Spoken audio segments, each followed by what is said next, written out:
Hello বন্ধুরা, সকলে কেমন আছেন? আমি জয়। আমি ভালো আছি এবং আশা করছি আপনারাও ভালো আছেন। তো হ্যাঁ, আপনারা একদম সঠিক। আজকে কিন্তু আমরা চলে গিয়েছিলাম সেই মন্দির, যেই মন্দিরটি কিন্তু নতুন স্থাপন হয়েছে আমাদের দীঘাতে। হ্যাঁ, আমাদেরই আশেপাশের দীঘা জগন্নাথ মন্দির। এটি কিন্তু পশ্চিমবঙ্গের প্রথম এবং বড় সবথেকে জগন্নাথ মন্দির, যেটা কিন্তু আমাদের মুখ্যমন্ত্রী মমতা বন্দ্যোপাধ্যায়ের তত্ত্বাবধানে এই মন্দিরটি কিন্তু আমরা পেয়েছি। তাকে সহকোটি ধন্যবাদ। তো ভিডিওটি শুরু করছি আপনাদেরকে, যে আপনারা কারা কারা দীঘা মন্দিরে ঘুরে গেছেন রিসেন্টলি, এবং যারা যারা প্ল্যানিং করছেন তারা আমাকে কমেন্ট করে অবশ্যই জানাতে ভুলো না যে তোমাদের এক্সপিরিয়েন্স কেমন এবং তোমরা কবে যাচ্ছ, যারা যারা নতুন যাবে। তো চলুন, আজকে কিন্তু আপনাদেরকে আমি দেখিয়ে দেবো দীঘার জগন্নাথ মন্দিরের ভ্রমণ এবং কিছু কিছু ফুটেজ, যেটা আপনারা যারা যারা দেখেননি তাদের জন্য। আসলে সত্যি কথা বলতে আমরা যেই টাইমটিতে গিয়েছিলাম একদম বিকেলবেলা, তো বিকেলবেলায় সত্যি এই মন্দিরটি অপূর্ব লাগে। তার কারণ যে ভিতরে যেরকম লাইট জ্বলে তেমনই বাইরের অ্যাম্বিয়েন্সটাও খুবই সুন্দর।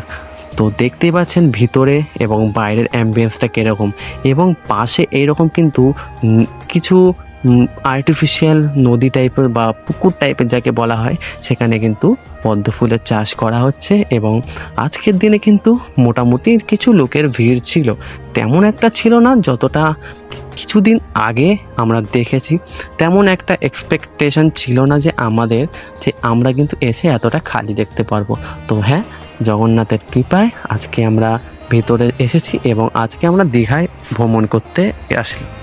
আর হ্যাঁ, এই মন্দিরটি কিন্তু কিছুটা আমাদের পুরীর জগন্নাথ মন্দিরের মতো বানানো।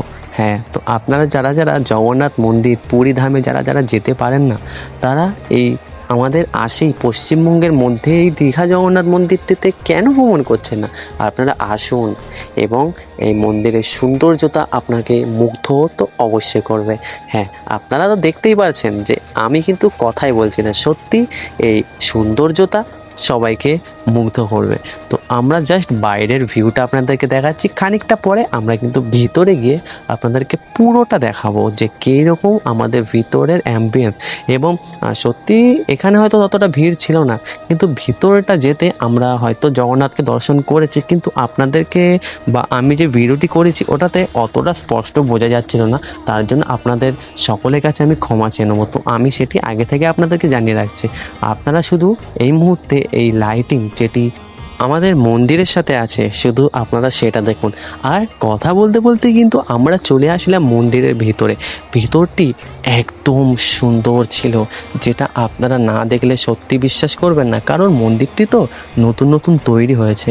তো অবশ্যই চারিদিকে পরিষ্কার পরিচ্ছন্নতায় ভর্তি, আপনারা এক ফোঁটা নোংরা এখানে পাবেন না, কারণ মন্দিরটি সত্যি খুব পরিষ্কার পরিচ্ছন্ন রাখা হয় সমস্ত ভক্তগণ মিলে। এবং আমি এটাও শুনেছি যে এখানে নাকি ইস্কন মন্দির থেকে প্রভুরা কিন্তু এখানে তাদের নাম করে গেছে। হ্যাঁ জানি অনেক জায়গায় করে, কিন্তু এটাও শোনা যায় যে এখানে কিন্তু পুরীর সেই পুরোহিতরা এখানে এসে পুজো করে। হ্যাঁ, দীঘার জগন্নাথ মন্দির পুরীর পুরোহিতরা এসে পুজো করে। আপনারা শুধু এই মুহূর্তে বলরামজি, সুভদ্রা মা এবং আমাদের জগন্নাথ দেবকে দর্শন করতে পেরেছেন আশা করি। যারা যারা জগন্নাথ দেবকে দর্শন করতে পেরেছেন তারা সত্যি খুবই ভাগ্যবান। আপনারা অবশ্যই কমেন্ট বক্সে জয় জগন্নাথ অবশ্যই লিখে যাবেন। তো আজকের মতো কিন্তু ভিডিওটি আমি এখানে শেষ করছি।